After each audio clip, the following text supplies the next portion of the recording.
Bienvenue sur Musulman en chemin, le podcast qui t'accompagne à cheminer vers Allah, te connaître, t'apprécier pour une vie épanouie ici-bas en préparant l'au-delà.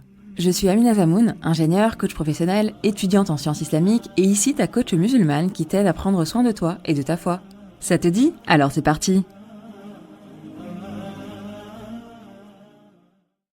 Assalamu alaikum wa rahmatullahi wa barakatuh mes sœurs et bienvenue dans l'épisode 7 du podcast Musulman en chemin.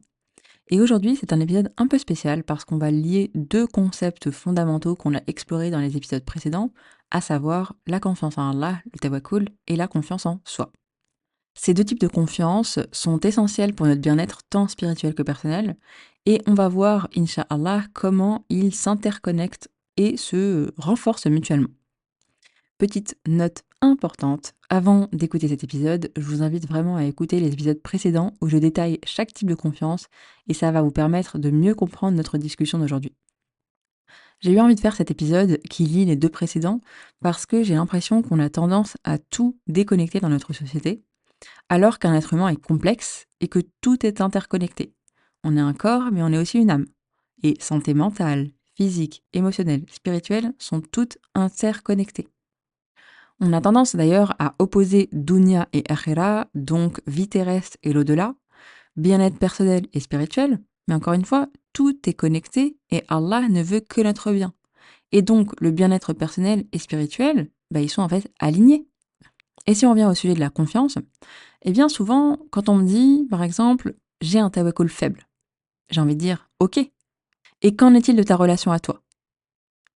Et pareillement, quand on me dit, j'ai pas confiance en moi, j'ai envie de dire, ok. Et qu'en est-il de ta relation à Allah? Je pense que vous avez commencé à le voir avec les épisodes précédents, mais j'ai envie qu'on enfonce le clou là aujourd'hui, Inch'Allah. Et on a l'impression, en fait, que tawakkul et confiance en soi sont deux choses distinctes, alors qu'il y a plusieurs choses communes entre les deux.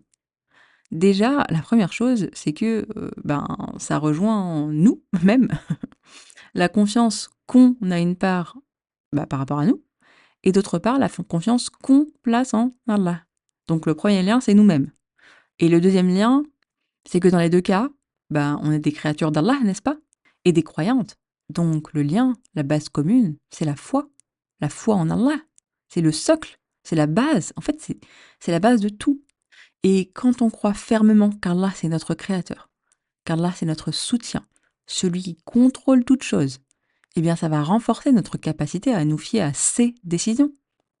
Et pareil, reconnaître que nous sommes ses créatures, dotées de capacités et de talents uniques, qu'il nous a dotés, eh bien ça va nous aider à développer une confiance saine en nous-mêmes.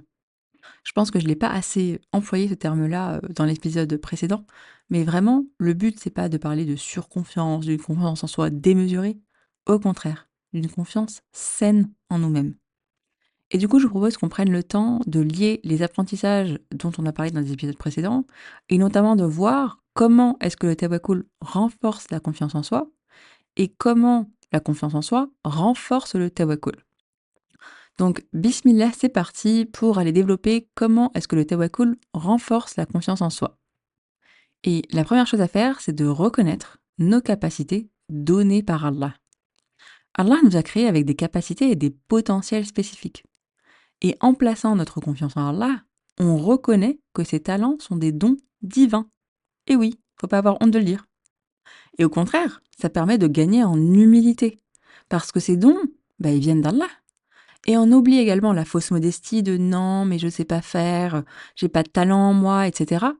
Si, tu as des talents. Et en faisant confiance à Allah, en travaillant ta relation à lui, tu peux les reconnaître sans fausse modestie et encore une fois, en toute humilité. Et cette reconnaissance, ça va nous encourager à utiliser ces dons avec confiance et de la meilleure des manières, sachant qu'Allah ne nous charge pas au-delà de nos capacités. Et justement, lorsqu'on a confiance en Allah, on sait que chaque épreuve a une sagesse divine derrière elle. On sait qu'Allah ne nous veut que du bien. On sait qu'Allah est toujours avec nous. On sait qu'Allah nous aidera à rebondir quoi qu'il arrive. Et donc, cette assurance nous permet d'affronter les défis de la vie avec une confiance en soi renforcée. Parce qu'on sait qu'on n'est jamais seul. Allah est avec nous et il nous aide à chaque étape. Donc ça, c'est le premier point et je pense qu'il est assez facile et intuitif, hein, que le tawakkul renforce la confiance en soi. Par contre, pour le deuxième, que la confiance en soi renforce le tawakkul, ça peut être un peu plus perturbant. Et en fait, la première chose, c'est que la confiance en nous nous permet d'agir et de faire les causes. Parce que la confiance en soi, ça permet de prendre des décisions fermes et de passer à l'action. Et donc, en passant à l'action, et on passe à l'action que si on a confiance, d'accord? Eh bien, on peut compléter notre tawakkul parce qu'on fait les causes qui sont nécessaires, d'accord? Tout en mettant, bien entendu, notre confiance en Allah pour le résultat.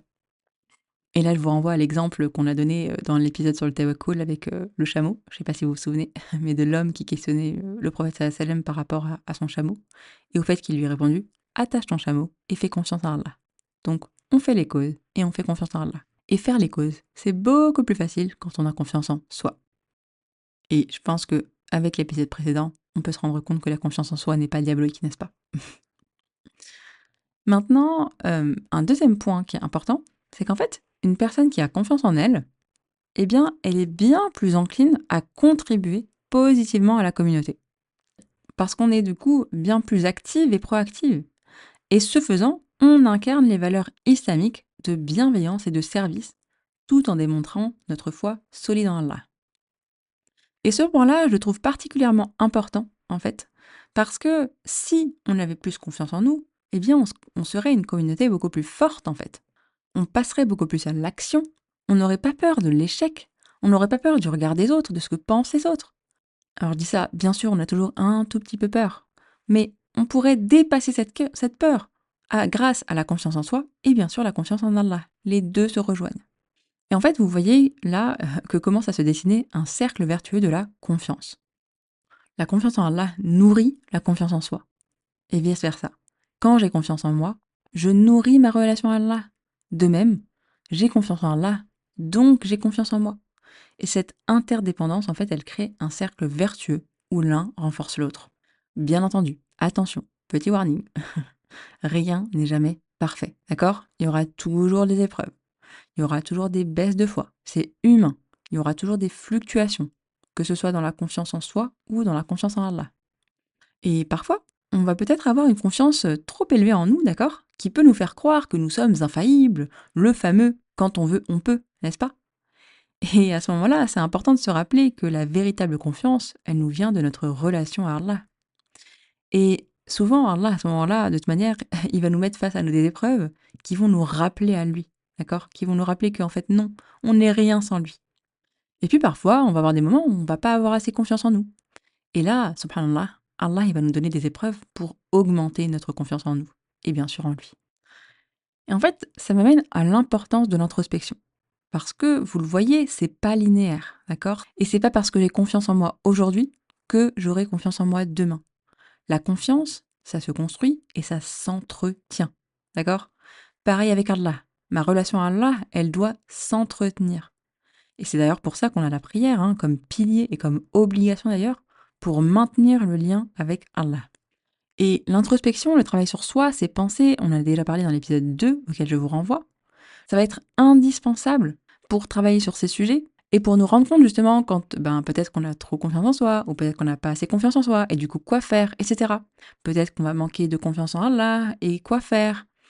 Et ce qui est important, et c'est quelque chose que j'aimerais bien vous enseigner au fur et à mesure de ces épisodes, c'est de faire des points avec vous-même régulièrement, tout comme on fait des points, vous voyez, dans des projets professionnels. Pour faire avancer un projet, on doit faire des points. On doit se demander où est-ce qu'on en est par rapport à l'objectif, est-ce qu'on a avancé ou pas, en toute bienveillance, hein. Mais on doit se demander où est-ce qu'on a avancé ou pas, si oui, très bien, et pourquoi, parce que c'est important d'apprendre des réussites. Et également, sinon, pourquoi, et d'apprendre de ce qui n'a pas marché, tout simplement. Et du coup, là encore, pour nous, ça va être indispensable de le faire dans notre vie, en fait, dans notre relation à nous, dans notre relation à Allah, pour apprendre de nos épreuves, d'accord? Parce que souvent, nos épreuves, si on les analyse pas, elles servent à quoi? Pour avoir de la gratitude envers Allah, par rapport à ces épreuves déjà, voir tout ce que ces épreuves nous apprennent, justement, pour gagner en confiance en nous, pour gagner en confiance en Allah. Et je vous ai proposé pas mal de questionnements dans les exercices des épisodes précédents. Je ne sais pas si vous les avez fait ou pas, j'en saurai jamais rien de toute manière. Et dans tous les cas, si vous les avez faits, c'est très bien. Et je suis sûre que vous voyez que ce n'est que le début d'une aventure passionnante, j'ai envie de dire, parce que quand on commence à travailler sur soi, on comprend plein de choses. Et il y a des choses extrêmement positives qui en ressortent de prime abord, voilà, dont on est content et fier, alhamdoulilah. Et il y a des choses assez difficiles. Et en fait, dans les deux cas, c'est positif, parce que prendre conscience de ces choses difficiles, eh bien, c'est positif, ça nous permet justement de travailler dessus. Et si jamais c'est pas le cas, si jamais vous n'avez pas fait les exercices, c'est OK, d'accord? C'est OK. Par contre, ça va être intéressant de vous demander pourquoi. Est-ce que c'est un manque de temps? Est-ce que vous n'arrivez pas à prendre le temps? Est-ce qu'il y a une peur? Si oui, de quoi? Est-ce que ce n'est pas votre priorité? Et du coup, qu'est-ce qui peut être plus important que la relation avec Allah? Que ta relation à Allah? Que ta relation à toi? Dont découle finalement tout le reste de ta vie. Et là, je m'adresse vraiment à toi, ma sœur qui m'écoute et qui est dans ce cas-là. Et maintenant, je m'adresse à toutes. Je vous disais, j'étais en train de réfléchir à ce que je pouvais faire pour vous aider justement, d'une part, à passer à l'action et également, une fois qu'on a mis la première, si je prends un peu l'exemple de la voiture, j'ai l'impression d'être dans une voiture, eh bien, comment on fait pour passer à la seconde? Et au début, je pensais à un atelier, je vous en ai parlé dans les épisodes précédents, je pensais à un atelier un peu one shot, un atelier de groupe.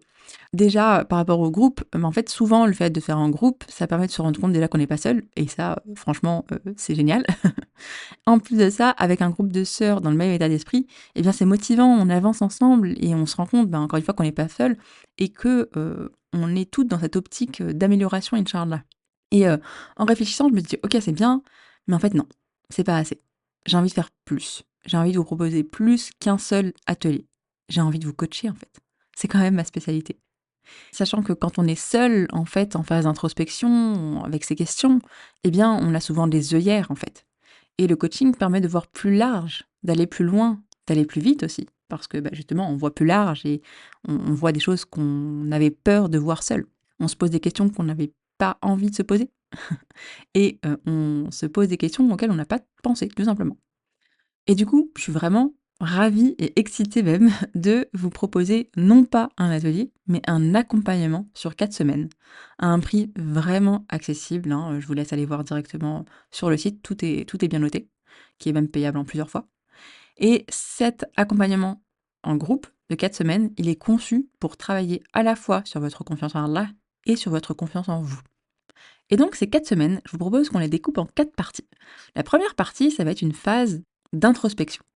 C'est une phase où on va travailler, bah, justement sur les questions qu'on a commencé à se poser, hein. On va faire un peu le point et le bilan en commençant, bah, du coup avec les questions que je vous ai déjà posées et en allant plus loin avec, bah, du sur-mesure par rapport à vous, bien entendu, quelque chose que je ne peux pas faire, du coup, si vous n'êtes pas en face de moi. Et une fois qu'on a fait cette phase d'introspection, de bilan, eh bien là, on va passer à une phase de coaching de groupe. On va aller travailler dessus, sur votre bilan. On va avoir ces bases d'introspection et on va pouvoir aller plus loin, Inch'Allah.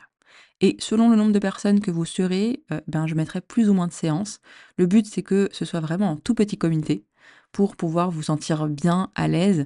Et je vous assure, pour avoir moi-même été coachée en individuel et en groupe, que les coachings de groupe sont hyper précieux. Parce que souvent, la situation d'une sœur vient faire écho en nous. Et une fois qu'on leur a fait ressortir vos blocages et comment les débloquer, Inch'Allah, eh bien, on va passer à la troisième phase, qui est la phase plan d'action, où le but, c'est de développer un plan d'action concret, sur mesure, pour améliorer votre confiance en Allah et en vous-même, Inch'Allah.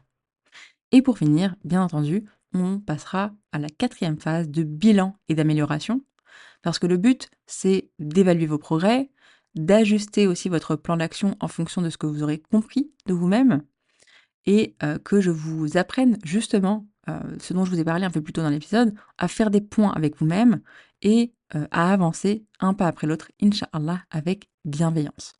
Pour toutes les infos, complémentaires, je vous invite à les regarder sur le site et juste pour ajout complémentaire, selon le nombre de participantes, eh bien, je vous proposerai plusieurs horaires, d'accord? Pour, qu'il y ait plusieurs sessions et on aura bien entendu, je ne l'ai pas dit, un groupe WhatsApp qui sera créé pour que vous ayez du soutien en continu entre vous et également que je puisse échanger avec vous, que je puisse vous aider dans votre cheminement tout le long de l'accompagnement, inch'Allah. Voilà un petit peu, j'espère que ça vous plaira. Le lien est bien sûr dans les notes de cet épisode, sur mon site également. Et celles qui sont abonnées à la lettre des musulmans en chemin, je vous en ai déjà parlé de toute manière. Et mon intention, en fait, c'est d'être une cause pour que vous puissiez, Inch'Allah, en ressortir plus proche d'Allah et de vous-même. Et bien sûr, je me dois de préciser que ce n'est pas en 4 semaines que votre vie va se transformer, d'accord? Je vais pas vous faire de promesses mensongères, type régime miracle. Il n'y a pas de régime miracle, il n'y a pas de pilule miracle, ça n'existe pas. Et heureusement, d'accord? Parce que est-ce qu'on apprécierait les choses sinon? Par contre, ce que je vous propose, Inch'Allah, c'est que ce soit un vrai boost, vraiment. Un temps de qualité à prendre avec vous-même et avec Allah pour le remettre au centre de notre vie, Inch'Allah, et pourquoi pas de prendre un nouveau départ. Qu'Allah nous guide et renforce notre confiance en lui et en nous-mêmes, Inch'Allah. Merci d'avoir écouté cet épisode jusqu'au bout. Si c'est le cas, j'imagine qu'il t'a apporté. Et dans ce cas, n'hésite surtout pas à le partager autour de toi. C'est un vrai cercle vertueux de Hassanet. Et bien entendu, si ce n'est pas déjà fait, n'hésite pas à laisser un avis accompagné de 5 étoiles sur la plateforme de ton choix. Qu'Allah te préserve, ma sœur, et te facilite tout ce qui est un bien pour toi.